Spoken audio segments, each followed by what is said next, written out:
Hi అందరికి కూడాను మరోసారి వెల్కమ్ తెలుగు డైరీ ఛానల్కి. ఇప్పుడైతే మనం 6వ తరగతి సామాన్య శాస్త్రంలో ఇప్పటి వరకు అయితే 11 లెసన్స్ అయితే రివ్యూ చేసాం. ఈరోజు లాస్ట్ లెసన్ కదలిక చలనం అంటే ఏంటి దాని గురించి అయితే ఒకసారి క్విక్ రివ్యూ చేద్దాం. సో చాలా కాలం తర్వాత తీసేసిన కాన్సెప్ట్స్ అనేవి మళ్ళీ కూడా 6th క్లాస్లో యాడ్ చేశాడు. సో కదలిక చలనం అనే పాఠాన్ని మన టెక్స్ట్ బుక్లో చూస్తే ఇలా మీకు కనిపిస్తుంది. సో ఈ పాఠ్యాంశం ద్వారా మనం ఏమేం తెలుసుకోబోతున్నాను అనేదాన్ని అభ్యసన ఫలితాలు మనకు ఉంటాయి కదా, ఒకసారి చూద్దాం. సో కండరాలు ఎముకల విధులు అయితే తెలుసుకుంటున్నాం. సో కాబట్టి ఇది బయాలజీకి సంబంధించింది. కీళ్ళు రకాలు, సో చాలా రోజుల తర్వాత మళ్ళీ యాడ్ అయింది ఇది. మృదులాస్థిని, స్నాయుబంధము, సందబంధనం, ఓకే, వీటి గురించి మనం తెలుసుకోబోతున్నాం. కీళ్ళ యొక్క చక్కని పటాలు గీచి భాగాలు గుర్తిస్తారు. జంతువుల్లో కదలిక జరిగే విధానాన్ని వివరిస్తారు. పక్షులు, పాములు, చేపలు, నత్తల్లో జరిగే చలనాన్ని అభినందిస్తారు అనేది ఈ పాఠం యొక్క ముఖ్య అవుట్కమ్స్ అనమాట. సో చూద్దాం సరే. లెసన్లోకి వెళ్ళినట్లయితే మనం వ్యాయామం చేసేటప్పుడు శరీర భాగాలు వివిధ రకాలుగా కదిలిస్తుంటాం. మన కాళ్ళు, చేతులు, ఇతర శరీర భాగాలు పైకి కిందకి కదిలిస్తాం. కొన్నిసార్లు కిందకి పైకి ఆడుతూ ఉంటాం, గెంతుతూ ఉంటాం. అయితే ఒక బాలుడు వ్యాయామం చేయుటకు ఉపయోగించే ఇనుప కమ్మీ పైన తన స్థానం మారకుండా వ్యాయామం చేస్తున్నాడు. ఇక చూడండి, ఇక్కడ అబ్బాయి అయితే ఓకే. సో మిగతా విద్యార్థులు వ్యాయామం చేసేటప్పుడు తమ స్థానాలు మారుస్తున్నారు. ఈ మార్పులన్నింటికి ఎన్ని రకాలుగా మనం చెప్పవచ్చు అంటే 2 రకాలు చెప్పవచ్చు. ఒకటి కదలికలు, 2 చలనాలు. కదలిక అంటే ఏమిటి? ఒక జీవి శరీరం లేదా దాని యొక్క భాగాలు యథాస్థానం నుండి తాత్కాలికంగా కానీ శాశ్వతంగా కానీ మారే ప్రక్రియ. అంటే శరీర భాగాలు మాత్రమే మార్చే ప్రక్రియ అంటాం. చలనం అంటే ఏంటి? ఒక జీవి మొత్తం శరీరం ఒక ప్రదేశం నుంచి మరో ప్రదేశానికి, చూసారా, శరీరంలో ఒక భాగం నుండి మరో భాగం తాత్కాలికంగా మారితే దాన్ని కదలిక అంటారు. అలా కాకుండా ఒక జీవి మొత్తం శరీరం ఒక ప్రదేశం నుండి మరో ప్రదేశానికి మారే ప్రక్రియని చలనం అంటాం. సో మన శరీరంలో జరిగే కదలికలను ఇప్పుడు నిశ్చితంగా పరిశీలిద్దాం. సో మానవ శరీరం కదలికల గురించి మనం చూద్దాం. సో ఇక్కడ కొన్ని క్వశ్చన్లు అయితే అడిగాడు. సో యాక్టివిటీస్ గురించి ఒకసారి చూసేద్దాం. చేతిలో బంతి, ఎదురుగా వికెట్ ఉన్నాయని ఊహించండి. మీ చేతిలోని బంతి వికెట్ల మీద విసిరండి. కింద పడుకొని నడుము దగ్గర నుంచి కాలిని గుండ్రంగా తిప్పండి. మీ చేతి మోచేతి దగ్గర, కాలికి మోకాల దగ్గర వంచండి. సో ఇలా కొన్ని క్వశ్చన్స్ అయితే ఇచ్చాడు అనమాట. అయితే గుండ్రంగా తిరిగేవేవి, వంగేవేవి, పైకి కింద కదిలేవేవి, అటు ఇటు కదిలేవేవి అని ప్రశ్నలు అడిగాడు. సో మీరు టిక్లు పెట్టవచ్చు అనమాట. సో ఒక్కొక్క కాన్సెప్ట్కి ఒక్కొక్కటి ఇవ్వడం జరిగింది. సో మెడ గుండ్రంగా తిరుగుతుంది అంటే హాఫ్ రౌండ్ వరకు పాక్షికంగా తిరుగుతుంది. వంగుతుందా అంటే ముందుకి వెనక్కి వంగుతుంది. పైకి కిందికి కదులుతుందా అంటే కదలదు. అటు ఇటు కదులుతుందా అంటే కదులుతుంది. సో ఇలా మనం చెప్పొచ్చు అనమాట. సో ఈ విధంగా ఈ పట్టిక అయితే మనకి ఇవ్వడం జరిగింది. ఓకే, శరీరంలో కదలికలన్నీ మన చర్మం కింద ఉండే కొన్ని భాగాల వల్లే జరుగుతాయి. వీటిని మనం ప్రత్యక్షంగా చూడలేకపోయినా శరీరం కింద వాటి కదలికను గమనించవచ్చు. ఓకేనా? మరి ఈ కదలికలకు కారణమయ్యేటటువంటి పదార్థాలు అంటే అవయవాలను మనం ఏమని పిలుస్తాం? ఫస్ట్ వన్ మజిల్స్ అంటాం, కండరాలు. సెకండ్ వన్ బోన్స్ అంటాం. అంటే మానవ శరీరంలో కదలిక జరగాలంటే కండరాలు, ఎముకలు అనేవి పనిచేయాలి. ఓకేనా? సో అంతేకాకుండా సో మన శరీరంలో కొన్ని వాటిని ఫర్ ఎగ్జాంపుల్ చూడండి, మనం వెంట్రుకలు కానీ అంటే తలపైనవి, చర్మం కానీ, కళ్ళు కానీ, ముక్కు, చెవి మొదలైనవి చూసినట్లుగా వాటిని మనం చూడలేమని చెప్తాం. అంటే ఈ కండరాల ఎముకలు అనేవి శరీరం అంతరంగా మనకి ఉంటాయి. సో అవి కదలికలు కానీ మనం ఈ బయట ఉండే అవయవాలను చూసినట్లుగా వాటిని అయితే చూడలేమన్నమాట. సో ఇప్పుడైతే చూద్దాం, మజిల్స్ అండ్ బోన్స్ గురించి మాట్లాడదాం. కండరాల ఎముకలు శరీరంలో కదలికను ఎలా ఉపయోగపడుతున్నాయో పరిశీలిద్దాం. ఇందుకోసం మీరు మీ శరీరాన్ని జాగ్రత్తగా పరిశీలించండి. లోపల భాగాలు ఎలా పనిచేస్తాయో తెలుసుకుందాం. ఫస్ట్ వన్, కండరాలు అంటే ఏ విధంగా చూద్దాం. సో మనం ఎముకలకు అతుక్కొని మెత్తగా కండగల నిర్మాణాలను చూడగలం. వీటినే కండరాలు అంటారు. శరీరం కదలికలకు కండరాలు ఎలా ఉపయోగపడతాయో తెలుసుకోండి అని చెప్పాం. అంటే ఇక్కడ గుర్తుంచుకోవాల్సిన విషయం ఏంటంటే శరీరంలో ఒక కండరాలు ఉండవు, వివిధ కండరాలు అనేవి ఉంటాయన్నమాట. అయితే అన్ని కండరాలు ఒకేసారి కూడా పనిచేయవు. కొన్ని వ్యాకోచిస్తే కొన్ని కండరాలు అనేవి అదే సమయంలో సంకోచిస్తాయి అన్నమాట. ఇలా ఒక్కొక్కటి సంకోచము వ్యాకోచం జరగడం వల్ల మనకేమవుతాయంటే అక్కడ కండరం అనేది కదలడం అనేది జరుగుతుంది. గుర్తుంచుకోండి. సో మన శరీరంలో ఇక్కడ చూడండి, ఒక చేతిని గట్టిగా పట్టుకుంటే అక్కడ సంకోచం వల్ల కండరం ఉబ్బినట్లు మనకు కనిపిస్తుంది అని చెప్తాను అనమాట. అంటే సో ఎప్పుడైతే కండరం సంకోచం చెందుతుందో అప్పుడు అది పొట్టిగా, గట్టిగా, మందంగా, లావుగా మారుతుంది అని అయితే మాట అయితే చెప్పాడనమాట. ఇక తర్వాత చూసుకున్నట్లయితే ఇక్కడ మరొక ఎక్స్పెరిమెంట్ అయితే ఇచ్చాడు. ఓకేనా? మీ చేతి వేలను ఒకదాని తర్వాత ఒకటి మడవండి, మళ్ళీ యథాస్థానానికి తీసుకురండి. చేతి వేళ్ళు మణికట్టు మధ్య మీ అరచేయి వెనుక పరిశీలించండి. కండరాల కదలికల గురించి అధ్యయనం చేయండి అంటూ ఇచ్చాడనమాట. అంటే మనం ఏదైనా సరే ఒక పని చేసేటప్పుడు కొన్ని కండరాలు అనేవి ఒకదానితో ఒకటి సమన్వయంతో కదులుతూ ఉంటాయన్నమాట. అలా కదలిక వల్లనే మనకేమవుతుంది, శరీరంలో కదలికలు అనేవి రావడం అనేది జరుగుతుంటాయి అని చెప్తాను అనమాట. సో ఇదే విధంగా కాలివేళ్ళ కదలికలను కూడా మీరు పరిశీలించడం ఇచ్చాడు. సో ఇప్పుడు కండరాల్లో సో ఏమేమి చేయగలం కదలిక వల్ల? ఒకటి, కనురెప్పలో సో చూడండి, సో ఈ పనులు చేస్తున్నప్పుడు కండరాలు ఏవైనా కదలికలు అనిపిస్తున్నాయా లేదా గమనించండి అన్నాడు. సో నమలడం, ఉచ్ఛ్వాస నిశ్వాస తీసుకోవడం, బరువులు ఎత్తడం, బటన్ వేలు కదిలించడం, ఇక్కడ కండరాలకు ఏమైనా కదులుతున్నాయంటే ప్రతిదీ కూడా మనకి కదులుతూనే ఉంటుంది. ఇక్కడ చూద్దాం, కండరాలు ఎప్పుడు జతగా పనిచేస్తాయి. ఇంతకు ముందే చెప్పాం కదా, ఒక కండరం అనేది ఉండదు. సో కొన్ని కండరాలు అనేవి కలిసి పనిచేస్తాయి, అందులో ఇక్కడ జతగా అని చెప్పాడు అనమాట. ఒక కండరం సంకోచించినప్పుడు మరో కండరం ఎముక కండరం వైపు లాగుతూ ఉంటుంది. అప్పుడు జతలోని రెండో కండరం అనేది విశ్రాంతి తీసుకుంటుంది. ఎముక వ్యతిరేక దిశలో కదలడానికి జతలో రెండో కండరం సంకోచిస్తుంది. అంటే కండరాలు అంటే శరీర భాగంలో కదలిక కారణం ఏమిటంటే కండరాల సంకోచము. ఇప్పుడైతే క్లియర్గా మనకి ఇక్కడ చెప్పాడు అనమాట. కండరాలు సంకోచం జరిగినప్పుడు మాత్రమే మనకి ఏమవుతాయి, శరీర అవయవాలు కదులుతాయి అనమాట. సో ఇప్పుడు మొదటి కండరం విశ్రాంతి స్థితిలో ఉంటుంది.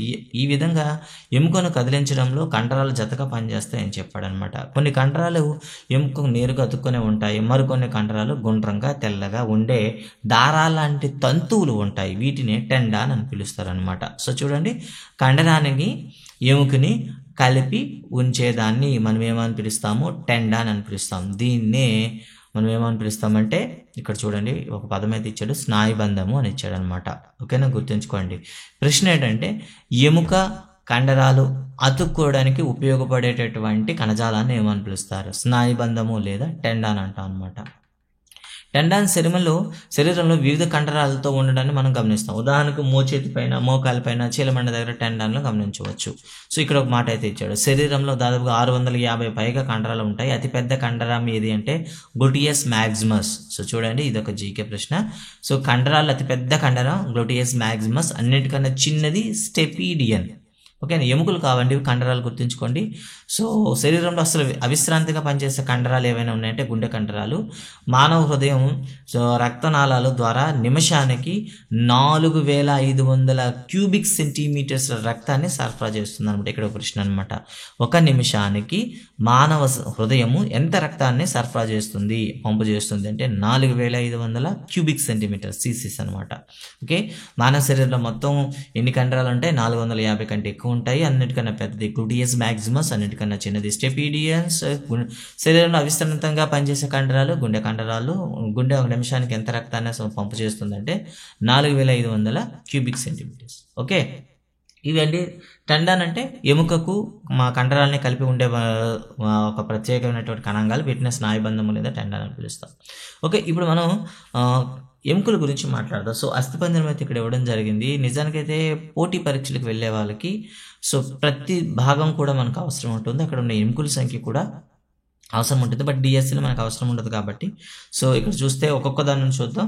సాధారణంగా కాలివేలు, సో ఈ భాగాన్ని సాధారణంగా పిక్కలు అంటుంటారు కదా, అంటే ముడుకుకు కింద నుండి పాదానికి మధ్య నుండే భాగాన్ని పిక్కలు అంటారు. ఇక్కడ మనకి 2 బోన్స్ అయితే ఉంటాయి. ఇక తర్వాత మనకి ఇక్కడ కటివలయం నుండి ముడుకుకి మధ్యన ఉండేది ఒకే ఒక బోన్ ఉంటుంది, దీన్ని తొడ ఎముక అంటారు. సో తర్వాత వచ్చేసరికి ఇక్కడ ఉండేటటువంటి అంటే కాళ్ళుకి అదే వెన్నుపూసని కలిపేటటువంటి ఒక ప్రత్యేక ఎముకల నిర్మాణాన్ని మనం తుంటి ఎముక లేదా కటి వలయము అని పిలుస్తాము.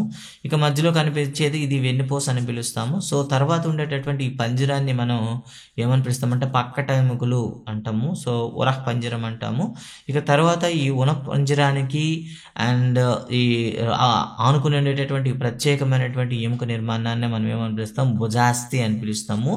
ఓకే, గుర్తుంచుకోండి. సో భుజాస్థి వల్ల ఏమంటాము, సో ఈ భుజాస్థికి మనకి ఏమంటే చేతులు కలిసి అదేవిధంగా పైన ఉండేటటువంటి పుర్రె అనేది అతికించబడి ఉంటుంది. ఇక చేతికి వచ్చినట్లయితే మొదటి ఉండేదాన్ని దండ ఎముక అంటారు. సో దండ ఎముక తర్వాత ముంజేతి ఎముకలు, ముంజేతి ఎముకల తర్వాత చేతి వేళ్ళు, ఇక పైన చూస్తే మనకి కనిపించేది పుర్రె. సో ఇవి మన శరీరంలో ఉండేటటువంటి అస్థిపంజరంలో ఉండేటటువంటి ప్రధాన భాగాలు. సో ఎముక అంటే ఏంటో ఒకసారి చూద్దాం. సో ఎముక అంటే ఒక దృఢమైన కణజాలం అండి ఇది. సో ఈ ఎముకలన్నీ కలిసి మన శరీరాన్ని ఒక ఎముకల వ్యవస్థ అయితే ఏర్పడతాయి. దీన్నే మనం ఏమంటాం అస్థి పంజరం. అస్థి అంటే ఎముక, పంజరం అంటే గూడు, ఎముకల గూడు అని అర్థం వస్తుంది. సో ఒకవేళ శరీరంలో ఎముకలే లేకపోతే మనం ఎలా ఉండేవాళ్ళం ఒకసారి ఊహించుకోండి. అసలు నిలవడానికి అసలు అవకాశం ఉండదు. అంటే మానవ శరీరానికి ఒక స్పష్టమైన ఆకారాన్ని ఇచ్చేది అస్థిపంజరం, అదైతే గుర్తుంచుకోవాలి. ఇక తర్వాత చూసుకుంటే ఎముక్కి మధ్యన ఉండేటటువంటి ఎముకల్ని కలపడానికి మధ్యలో కూడా కొన్ని కణజాలాలు అయితే ఉంటాయన్నమాట. వీటినే లిగమెంటు అని పిలుస్తారు. సో లిగమెంట్నే మనం ఏమంటాం సంధి బంధనం అంటాం. టెండాన్ అంటే స్నాయు బంధనము, కండరానికి ఎముక కలుపుతుంది స్నాయు బంధము లేదా టెండాను. ఎముక్కి కలిపి ఉంచేది లిగమెంట్, దీన్ని సంధి బంధనం అంటాం అనమాట. అంటే ఎముకల్ని కలిపి పెడుతుంది. ఇప్పుడు ఒక్కొక్క ఎముక గురించి మాట్లాడదాం. దవడ ఎముక గురించి మాట్లాడదాం. సో దవడ ఎముక అనేది మానవ శరీరంలో అంటే పుర్రిలో కదిలే కీలు కేవలం ఒక్కటే ఉంటుంది, అది కేవలం దవడ మాత్రమే, గుర్తుంచుకోండి. సో మానవుడి యొక్క శరీరం అంటే తలలో పుర్రెలో కనిపించే ఏకైక కదిలే కీలు ఏదంటే మనకి దవడ అనమాట. దవడ ఎముకలో ఉండేటటువంటి కీలు, దాన్ని ఏమని పిలుస్తాము గుర్తుంచుకోండి. తర్వాత సో తర్వాత మనం చూస్తే జత్రుక గురించి ఒక మాట అయితే ఇచ్చాడనమాట. ఒకసారి చూడండి. ఒక చేతిని మడిచి నడుం దగ్గర ఉంచండి, మెల్లగా ఇప్పుడు భుజం వైపు చూడండి, మరో చేతి వేలితో మెడ నుండి భుజం వరకు జరపండి. అక్కడ ఉన్న ఎముకలను కనుక్కోవడం ప్రయత్నించండి. భుజం నుండి మెడ వరకు 2 ఎముకలు ఉంటాయన్నమాట. ఇక్కడ చూడండి. సో ఇది చూసారా. సో ఈ కంట్రోల్ చేశాడు. భుజం నుండి మెడ వరకు ఉండి ఈ ఎముకనే మనం ఏమంటాం జత్రుక అని పిలుస్తాం అనమాట. ఓకేనా. ఈ ఎముక ఎస్, దీనికి వెనుక వైపు ఉండే ఎముకనే మనం ఏమని పిలుస్తామంటే రెక్క ఎముక అని పిలుస్తాం అనమాట. సో మీరైతే చూడొచ్చు జత్రుకకు అమర్చి ఉండేటటువంటి ఈ భాగం అనమాట, దీన్ని రెక్క ఎముక అని పిలుస్తాము. దీన్ని షోల్డర్ బోన్ అని పిలుస్తాం, షోల్డర్ బ్లేడ్ అని పిలుస్తాం అనమాట. సో ఈ విధంగా మనకి ఈ ఎముకల గురించి మనకి ఇవ్వడం జరిగింది. సో జత్రుక, షోల్డర్ బ్లేడ్స్ గురించి అయితే మాట్లాడుకున్నాం. ఇక తర్వాతకు వచ్చేసరికి ఉరపంజరం గురించి మాట్లాడదాం.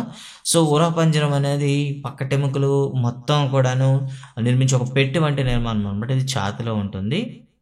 ఇది శరీరంలో అత్యంత ముఖ్యమైన అవయవాలను కూడా రక్షిస్తూ ఉండేటటువంటి ఒక ఎముకల గూడు అని పిలుస్తాం. ఉదాహరణకి ఊపిరితిత్తులు కానివ్వండి, లేకపోతే గుండె కానివ్వండి, కాలేయం కానీ ఇలాంటి సున్నితమైనటువంటి అవయవాలను ఒక పెట్టెలా కాపాడుతూ ఉంటుంది. సో దీన్ని మనం ఏమంటాం ప్రక్కటెముకలు అంటాము. సో ఇందులో ఛాతీ ఎముక, వెన్నెముకను కలిపి ఒక ఉంటాయి. ఇందులో చూడండి ఛాతీ ఎముక, అదేవిధంగా మనకి ఛాతీ ఎముక అంటే ఇక్కడ మీరు క్లియర్గా చూడొచ్చు. సో ఇది ఛాతీ ఎముక అండి. సో ఈ సైడ్ కనిపించేవి రిబ్స్ అంటాం. ఓకే. సో పక్కటెముకలు అని పిలుస్తాం.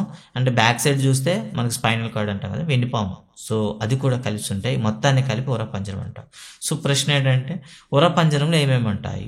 పక్కటెముకలు ఉంటాయి, ఛాతీ ఎముక ఉంటుంది, వెన్నెముక ఉంటుంది. ఈ 3 కూడా చెప్పాల్సి ఉంటుంది. ఇక వెన్నెముక గురించి మాట్లాడతాం. వెన్నెముక అనేది వెనక వైపు ఒకటి తర్వాత ఒకటి ఉండేటటువంటి ఒక ఎముకల వరుస అయితే ఉంటుంది. ఈ మొత్తం కూడా చిన్న చిన్న ఎముకలతో ఒక వరుసగా ఉంటుంది కాబట్టి దీన్ని వెన్నుపూస అని పిలుస్తాం అనమాట. సో పాము అనేది వెన్నుపూస మధ్య నుండి కూడాను కంటిన్యూ అవుతుంది, మెదడు వరకు ఇది కొనసాగింపు అయితే ఉంటుంది అనమాట. ఓకే. ఇది ఎందుకు ఉపయోగపడుతుంది? మనిషి నిటారుగా నిలవడానికి మరియు ముందుకి వెనక్కి వంగడానికి ఇది ఉపయోగపడుతుంది. ఒరహ్ మేకల అంటే ఇంతకు ముందే చెప్పుకున్నాం. సో ఇది కింద వైపు ఉంటుంది శరీరానికి. అంటే మనకు ఉండేటటువంటి ఏదైతే మనం రిబ్స్ చెప్పుకున్నామో, రిబ్స్కి అండ్ లెగ్స్కి మధ్యలో ఉండేటటువంటి ప్రత్యేకమైనటువంటి నిర్మాణము. సో ఇది వెన్నెముక అడుగు భాగంలో అతుక్కొని ఉంటుంది. దీన్నే శ్రోణి మేకల అని కూడా అంటారు. ఉరో మేకలన్నా శ్రోణి మేకలన్నా ఒకటే. కాళ్ళు వెన్నుపూసను కలిపేటటువంటి ఒక సంధి అనమాట. ఇక పుర్రె గురించి మాట్లాడదాం. పుర్రె అనేది సో తలలో ఉంటుందన్నమాట. ఇది ఒక పెట్టె. సో ఇందులో అన్ని ఎముకలన్నీ కూడా కలిసి ఉంటాయి. ఎక్కువగా ఇందులో ఏముంటాయి అంటే కదలని కీళ్ళు అనేవి ఇందులో మనకు కనిపిస్తాయి అనమాట. పుర్రెలో మనకి కదలని కీళ్ళు అనేవి ఎక్కువగా ఉంటాయి. ఒకే ఒక కదిలే కీళ్ళు కనిపిస్తుంది, అదే దవడ అని అంటాం. అంటే ఇప్పుడు మన శరీరంలో ఎన్ని ఎముకలు ఉంటాయి? సో ఇప్పటి వరకు అయితే మనకి శరీరంలో 206 ఎముకలు ఉన్నాయని చెప్తాం. ఇది మ్యాక్సిమం కాల్షియం మరియు భాస్వరంతో ఏర్పడతాయి అనమాట. మానవ శరీరంలో అతి పెద్ద ఎముక అయితే తొడ ఎముక, దీన్ని ఫీమర్ అంటారు. అన్నిటికన్నా చిన్నది స్టెఫీస్ లేదా కర్ణాంతరస్థ అంటారు. ఇది మనకి ఏమవుతుందంటే చెవిలో ఉంటుంది అనమాట. ఓకే. సో ఇవి మనకి పెద్ద ఎముక మరియు చిన్న ఎముక గురించి సంబంధించి. సో వంగే గుణం గల మెత్తని ఎముకల్ని మనం ఏమని పిలుస్తామంటే మృదులాస్థి అని పిలుస్తాం. సో ఈ మృదులాస్థులు ఎక్కడెక్కడ ఉంటాయి, చెవిడప్పులోను, ముక్కు ముందు భాగంలోనూ ఉంటాయన్నమాట. నిజానికి ఎముకలాగే ఉంటాయి, కాకపోతే సందర్భానుసారంగా అవి వంగుతూ ఉంటాయన్నమాట. ఓకే, మృదులాస్థి కూడా ఎముకే, అయితే ఇది మెత్తగా ఎటు పడితే అటు వంగుతుంది. ఇలాంటి మృదులాస్థి శరీరంలో చాలా భాగాలు ఉంటాయి. ఫర్ ఎగ్జాంపుల్ పక్కటెముకలు చివరిలో ఉంటాయి, కనురెప్పల్లో ఉంటాయి. సో రొమ్ము ఎముకలో, ఉరోస్థిలో కూడా, అంటే వెన్నెముకలోని వెన్నుపూసల మధ్య కూడా ఈ మృదులాస్థి అయితే ఉంటుందన్నమాట. సో ఈ విధంగా మనకి శరీరంలో వంగే ఎముక కూడా ఉంటుంది. వంగే గుణం కలిగే మెత్తటి ఎముకనే మనం ఏమని పిలుస్తాం, మృదులాస్థి అని పిలుస్తాం. ఇప్పుడైతే చాలా కాలం తర్వాత తీసేసిన కాన్సెప్ట్ మళ్ళీ ఇక్కడ యాడ్ చేశాడు. కీళ్ళు రకాల గురించి మాట్లాడదాం.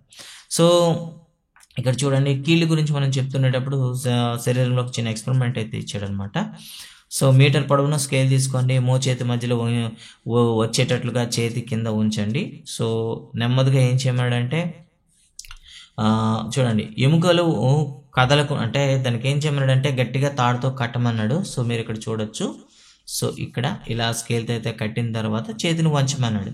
సో చేతి అయితే వంగదు అనమాట. ఎందుకు వంగదు, కింద అనేది మనకు అడ్డుగా అది కట్టడం జరిగింది. అంటే సో ఎందుకు అలా మామూలుగా ఉండే చేయి ఎందుకు కదులుతుంది అంటే, ఎముక్కి కలిసే చోట ఒక ప్రత్యేకమైన నిర్మాణం ఉంటుంది, దీన్ని కీలు అంటాము అని చెప్తాడు అనమాట. ఎముకలు కదలడానికి వీలుగా వాటి మధ్యన ఒక ప్రత్యేకమైనటువంటి ఎముకల యొక్క జత అయితే ఉంటుంది, వాటిని కీళ్ళు అని పిలుస్తాం. అయితే ఇవి కీళ్ళు అనేవి రెండు ఎముకలు కలిసే చోట ఉంటాయి. అంటే కీళ్ళు వంచడానికి, తిప్పడానికి, పైకి కిందకి జరపడానికి ఉపయోగపడతాయి అనమాట. అయితే శరీరంలో కీళ్ళు రెండు రకాలుగా ఉంటాయి, ఒకటి కదిలే కీళ్ళు, రెండు కదలని కీళ్ళు.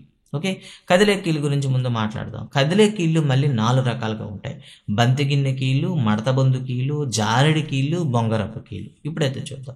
బంతి గిన్నె మీరు చూసారు కదా, ఇక్కడ చూసినట్టయితే ఒక విద్యుత్ బల్బ్ తీసుకున్నాడు, ఒక కొబ్బరి చెప్పు తీసుకున్నాడు, లేదా ఒక బంతిని తీసుకున్నాడు.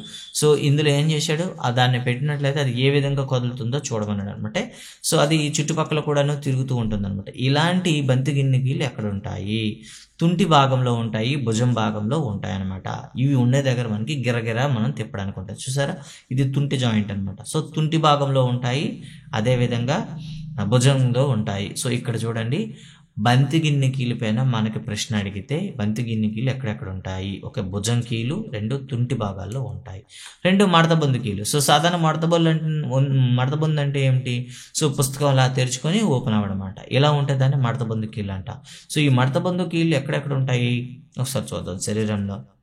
ఇంకా మీరైతే ఈజీగా చెప్పగలరు. సో చేతులు అంటే జస్ట్ హాఫ్ ఫోల్డ్ ఉంటూ మళ్ళీ తిరిగి ఓపెన్ అయ్యి భాగాలన్నీ కూడా చూడొచ్చు. చేయి, కాళ్ళు అండ్ వేళ్ళులో కూడా మనకి ఏం కనిపిస్తాయంటే ఈ మడతబొందు కీళ్ళు అనేవి కనిపిస్తూ ఉంటాయి. ఓకేనా. సో తర్వాత మనం చూస్తుంటే జారెడి కీళ్ళు. జారెడి కీళ్ళు అంటే ఏమిటి, ఫస్ట్ ఆఫ్ ఆల్ చూద్దాం. అంటే ఒక కీలు పైన మరో కీలు జారే లక్షణాన్ని కలిగి ఉండాలన్నమాట. సో ఇలా జారేటటువంటి కీళ్ళు ఉంటే దాన్నే మనం జారెడి కీళ్ళు అంటాం. చూడండి, ఎముకలు ఒకదాని మీద మరొకటి జారడాన్ని, జారుతూ కదలడానికి ఉపయోగపడే కీళ్ళను జారెడి కీళ్ళు అంటారు. ఈ జారెడి కీళ్ళు ఎక్కడెక్కడ ఉంటాయంటే వెన్నెముక, మణికట్టు, చీలమండలో కనిపిస్తూ ఉంటాయి. ఓకేనా, గుర్తుంచుకుంటారు. ఇక బొంగరపు కీళ్ళు. బంగారపు కీళ్ళు అంటే ఏమిటి, సో చూడండి, బొంగరంలో అది ఒక రౌండ్గా తిరగడానికి అవకాశం ఉండేది, అది పూర్తిగా తిరగదు, ఆఫ్ అనమాట, గుర్తుంచుకోండి. సో పుర్రి ఎముకకు, అదేవిధంగా పుర్రెను వెన్నెముకను కలిపే చోట మనకి బొంగరపు కీళ్ళు అయితే కనిపిస్తుంది. సో గుర్తుంచుకోండి. సో ఈ పార్ట్లు అయితే కనిపిస్తుంది. ఇక కదలని కీళ్ళ గురించి మాట్లాడుకుంటే శరీరంలో మనకి పుర్రెలో ఎక్కువగా కదలని కీళ్ళు అయితే కనిపిస్తూ ఉంటాయి. సో డైరెక్ట్ క్వశ్చన్, మానవ శరీరంలో కదలని కీళ్ళు కనిపించే భాగం ఏదంటే పుర్రె, డైరెక్ట్గా చెప్తారు. సో ఇప్పుడు ఇతర జంతువుల చలనాల గురించి ఒకసారి మాట్లాడదాం. మన శరీరంలో కండరాలు, ఎముకలు, కీలు సాయంతో అవయవాలను కదులుతూ ఉన్నాం. మరి ఇతర జంతువులు ఎలా ఉంటుందో ఒకసారి చూద్దామంటూ, సో ఆవు, మనిషి, నత్త, పక్షి, కీటకం, చేపలను ఇచ్చాడనమాట. సో వాటి చలించే మార్గాలు అనేవి ఇచ్చాడు. మీ టేబుల్ని మీరు ఫిలప్ చేయొచ్చు. సో చేపల్లో చలనం ఎలా ఉంటుంది అదేవిధంగా చూద్దాం. ఇప్పుడైనా మీరు పడవను చూసారా, పడవలో మీకు ఏం కనిపిస్తుంది, సో పడవ అనేది నీటిలో వదలగానే మనకి ఏం కనిపిస్తుంది అంటే అదొక నిర్దిష్టమైన పద్ధతిలో ముందుకి వెనక్కి కదులుతున్నట్టుగా మనకి పడవ కదులుతూ ఉంటుంది. సో దాన్ని అప్పుడు ఏం చేస్తాం, కాస్త సైడ్ తెచ్చాం అనుకోండి, ఇది కొద్దిగా కదులుతూ అలల్లో అక్కడే కదులుతూ ఉంటుంది. మరి చేప శరీరం కూడా పడవాకారంలో ఉండి నీటిలో సులభంగా ఈదడానికి వీలుగా ఉంటుందని చెప్తాం. ఓకేనా. మరి చేప ఈదేటప్పుడు శరీరం ముందు భాగం కండరం ఒకవైపు కదిలితే తోక దానికి వ్యతిరేక దిశలో కదులుతుందని చెప్తా. సో ఇక్కడైతే మీకు ఇమేజ్ ఇచ్చానమాట. సో తల ఒక డైరెక్షన్లో వెళ్తే తోక ఇంకో డైరెక్షన్లో వెళ్తుంది. ఇలా ఆపోజిట్ డైరెక్షన్లో శరీరము అంటే తల తోక కదలడం వల్ల చేప ఏమవుతుందంటే చలనంలోకి వెళ్తుంది. ఇక పక్షులు చూసినట్లయితే నేలపై అయితే నడుస్తూ ఉంటాయి, గాల్లో అయితే ఎగురుతుంటాయి. పక్షుల ఎముకలు తేలిగ్గా బోలుగా ఉంటాయి, అందుకే ఇవి సులభంగా గాల్లో అయితే ఎగరగలుగుతుంటాయి అన్నమాట. సో వెనుక జత కాళ్ళు ఎముకలు నడవడానికి అంతేకాకుండా చేల్చడానికి వీలుగా మార్పులు చెంది ఉంటాయి. ముందు జత కాళ్ళు గాలితో నిండిన ఎముకలు రెక్కలుగా మారి పైకి ఎగరడానికి ఇవి సహాయం చేస్తాయని చెప్తారనమాట. ఇక్కడ పాములో చలనం చూద్దాం. పాములో చలనాంగాలు ఉండవు. పాములో పొడవైన వెన్నెముక, చాలా కండరాలు ఉంటాయి. పాము చలించేటప్పుడు దాని శరీరం వంపులు తిప్పుతూ ప్రయాణం చేస్తుంది. ప్రతి వంపు భూమిపై ఒత్తిడిని కలిగించి శరీరాన్ని ముందు కదలడానికి సహాయం చేస్తూ ఉంటుంది. ఓకేనా. నత్త చలనను పరిశీలించాలంటే ఒక స్లైడ్ తీసుకోండి, దానిపైన ఒక నత్తగుల్ల పెట్టండి. సో ఈ నత్త ఏం చేస్తుందంటే శరీరం నుండి ఒక ముందుకి ఒక భాగం వచ్చి నెమ్మదిగా దాన్ని తర్వాత సంకోచం చెందించడం వల్ల ముందుకు కదులుతుంది. సో ఈ భాగాన్ని మనం నత్త పాదం అంటాం. పాదం అలల్లాగా కదలడం వల్ల నత్త మెల్లగా చలనిస్తుంది. సో అయిపోయిన తర్వాత జాగ్రత్తగా తీసి మళ్ళీ దాన్ని పొలాలు విడిచిపెట్టండి అని చెప్తాడనమాట. సో తర్వాత చూసుకుంటే చీమలు అదేవిధంగా హడావిడిగా పోతుంటాయి, ఉడుతలు కోతులు చెట్ల మీద గంతులు వేస్తూ ఉంటాయి. ఇలా మనం జతజాలంలో కనిపించే వింత వింత చలనాన్ని కూడా మనం చూసి ఆనందించవచ్చు. మీరు పరిశీలించండి అని ఇచ్చాడు అనమాట. సో ఇదండి మనకి. సో చాలా రోజుల తర్వాత మనకి యాడ్ అయిన టాపిక్ ఏంటంటే కీళ్ళు రకాలు అండ్ అస్థిపంజరం గురించి ఒక మైనర్గా ఇచ్చాడు. ఎనీహౌ బాగానే ఉంది. సో ఎగ్జామ్ పాయింట్ ఆఫ్ వ్యూలో కీలు పైన కన్ఫ్యూజ్ చేయడానికి ఉంటుంది. సో బంతిగిన్ని కీళ్ళు అండ్ బొంగరపు కీళ్ళు చాలామంది కన్ఫ్యూజ్ అవుతూ ఉంటారు. సో బంతిగిన్ని కీళ్ళు అనేది చేతులు మరియు తుంటి భాగాల్లో ఉంటాయన్నమాట. కీలు భాగం భుజంలోనూ తుంటి భాగంలో ఉంటాయి. అదేవిధంగా బొంగరపు కీలు అంటే కేవలం ఒకే ఒక పార్ట్ ఇచ్చాడు కాబట్టి నో ప్రాబ్లం అండి. బొంగరపు కీలు అనగానే పుర్రే గుర్తుంచుకుంటారు. సో ఇప్పుడైతే బిట్లు చూద్దాం ఒకసారి. ఏమి ఇచ్చాడు టెక్స్ట్ బుక్ వెనకాల. ఎముకలతో ఉండే కీళ్ళు డాష్కు సహాయపడతాయి, కదలికలు సహాయపడతాయి. కదలిక సమయంలో డాష్ సంకోచనం వల్ల ఎముకలు లాగబడతాయి, కండరాలు. మణికట్టులో ఉండే ఎముకలు డాష్ కీళ్ళ ద్వారా కలుపబడతాయి. మణికట్టు అంటే జారడి కీళ్ళు. కదలిన కీళ్ళు ఉండే చోటు పుర్రే. బోలుగా ఉండే ఎముకలు కలది పిచ్చుక. కండరాలు ఎముకలను కలిపే దారాల వంటి నిర్మాణాన్ని ఏమంటారు? టెండాను లేదా స్నాయుబంధనము. మనకు తలపైకి కిందకు పక్కలకు కదలడానికి ఉపయోగపడే కీలేమిది? పైకి కిందికి పక్కలకు ఉపయోగించేది తల అన్నాడు. తల అనేసరికి మనకు కనిపించేది ఏంటి? బొంగరపు కీలు. తల విషయంలో మనం బొంగరపు కీలు మనం చెప్పుకోవాలన్నమాట. సో ఇది గైస్. సో దీంతో మనకి 6th క్లాస్ సైన్స్ కంప్లీట్ అయిపోయింది. అండ్ సో వీడియోస్ని ఆదరించినందుకు అందరికీ ధన్యవాదాలు. అండ్ మీకు డిఎస్సికి ఇది ఉపయోగపడుతుందని ఆశిస్తున్నాను. అండ్ అదేవిధంగా మా ఛానల్లో వచ్చేటటువంటి మరిన్ని వీడియోస్ కావాలంటే సబ్స్క్రైబ్ చేయండి. అండ్ మా యాప్ని కూడా మీరు డౌన్లోడ్ చేస్తారని ఆశిస్తున్నాను. Thank you very much. Bye.